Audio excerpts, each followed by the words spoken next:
Hey guys, this channel is called Today I Made a Mistake, and we are out here just making mistakes as we go through our lives. It will either be a good time or it's gonna be a good story. One of the ways my mental breakdown manifested was through a lot of physical aspects in my life. This may be specific to me, or there's a chance that you'll also find this relatable for yourself or someone in your life.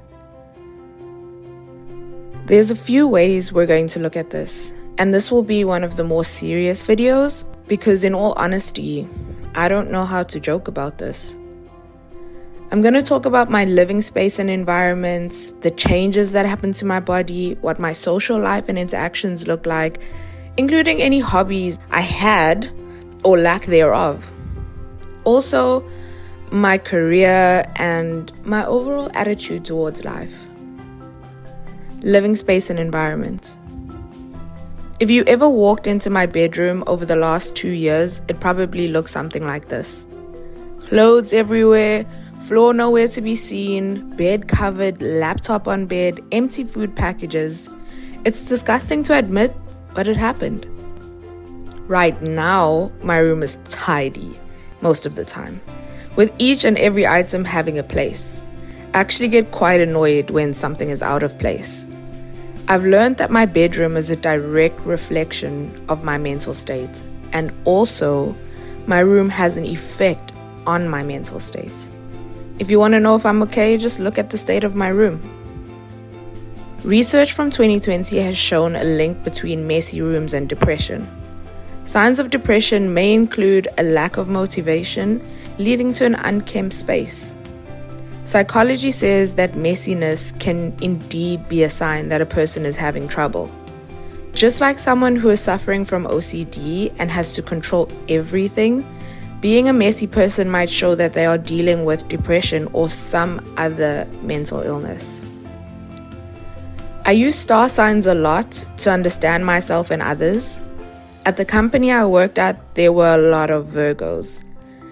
They are always put together, great outfits, organized, looking good. You can tell everything has a place in their life. There were many moments where I wondered why I wasn't put together like the other Virgos who dressed well and had a place for everything. Honestly, I couldn't even muster up the energy to take care of myself and how I looked. From doing my hair, which was always in a bun, to makeup, which I never wore and still don't unless I'm going out, to simple things like not wearing earrings and wearing the same shoes every day, and honestly, just not caring about what I was wearing. At least I had clothes on and actually left the house. Yep, deep. This is why I said it's going to be a serious video. To be honest, at the time, I just thought I was lazy and that's why my room was untidy, or that I didn't actually care about how I looked. But only now, having been helped and worked on myself, I realized no, I actually like looking good and cute and putting on outfits together and doing a little bit of makeup. So when you walk past the mirror, you look at yourself and you're like, oh, okay, who's that? I like that my room is so organized and there's a space for everything. Body. Lockdown 2020 hit me hard.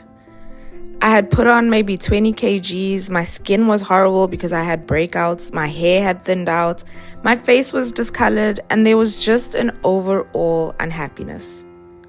If you looked at me, you could see I was unhappy.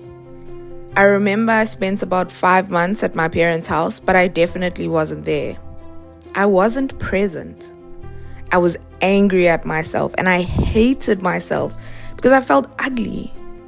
I wasn't helping out at home. Lots of self-hate.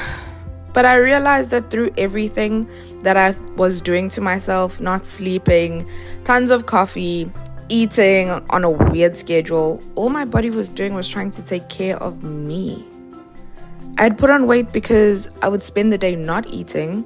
So basically my body was like, okay, if we're when are we getting our next meal? And then it started to store the food to keep me going, to make sure I had the energy. The 5 cups of coffee that I was overdosing on were starting to come out as acne, and my anxiety meant I was picking away at that and creating scars. My gray hairs and thin hair were signs that I didn't have the right nutrients in my body. I wasn't even restoring myself by sleeping. I hated myself, and it showed. That's why self-care is important, ladies and gentlemen. Here are some facts. Stress affects the normal function of your digestive system, which ultimately results in the appearance of inflammatory diseases. Ever notice the link between irritable bowel syndrome or stomach ulcers or weight gain and stress? Yep. The effects of stress is thought to aggravate and, if not cause, some cases of acne, eczema, or psoriasis. Stress hormones upset the hormone imbalance in your body, affecting many organs, including the skin.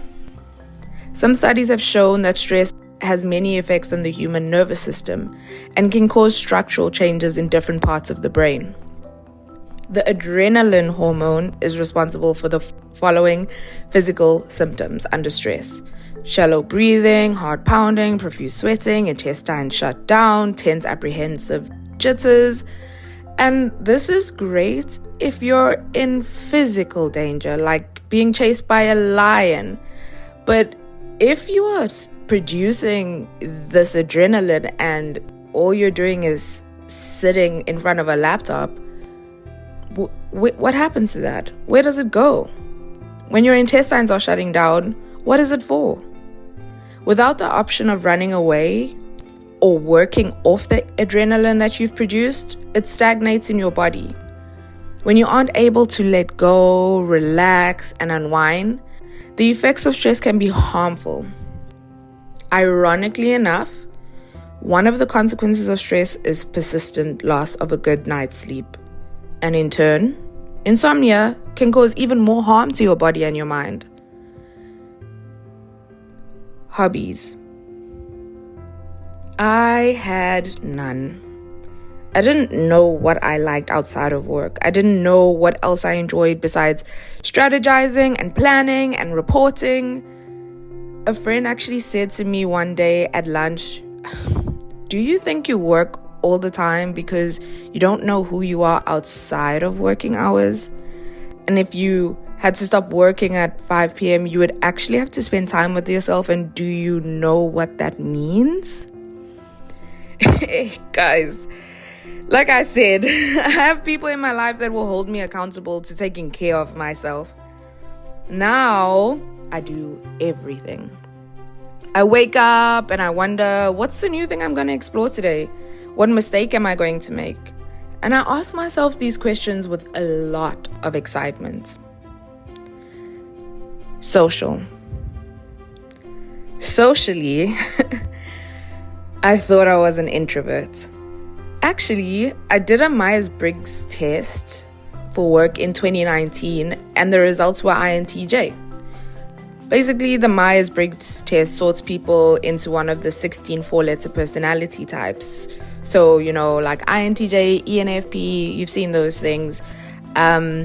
It's basically based on your preference for sensing or intuition, extroversion or introversion, thinking or feeling, and judging or perceiving. That's how the letters, get put together. So it turns out I wasn't actually an introvert. I was just depressed. It's funny because I remember having a conversation with my colleague. Notice how many times I quote what people have said to me, and I still remember it a few years later. I think words of affirmation is definitely a love language of mine. And I also know I use external validation a lot. Anyway, in this conversation, we were talking about introversion or extroversion. And when I said I was introverted, she said, I know you think you're introverted, but I don't think you are. I argued with her, and I also actually didn't listen to her at the time, because I thought she was completely wrong. Turns out she wasn't. Career. I believe that I was not performing. I had zero confidence in myself and my abilities. I couldn't explain ideas in an articulate manner. I didn't even believe my ideas were good. I remember being in a meeting with my manager. I had put this project proposal together and developed an insight which she questioned. I almost caved when she questioned my insight, but there was someone in the meeting that had experience in the field, and they basically agreed with me. The significance of this is that I had a good idea. It was good whether someone else said it or not, but I didn't believe in myself. All of the above made it harder for other people around me to work with me. Well, at least that's what I thought. It was just a constant feeling of inadequacy, like I wasn't enough. People who struggle with generalized anxiety disorder often find themselves struggling with low self-esteem. They may have poor confidence in themselves or think they are worthless. And this can be a harmful symptom with long-lasting implications. Attitude. I was constantly stressed. Because of how I started to see myself, I didn't give myself a break. I believed I needed to work harder so that I could do everything in my physical capacity to improve my work. It was like I was punishing myself when I should have been actually taking more care. I was not listening to anything physical.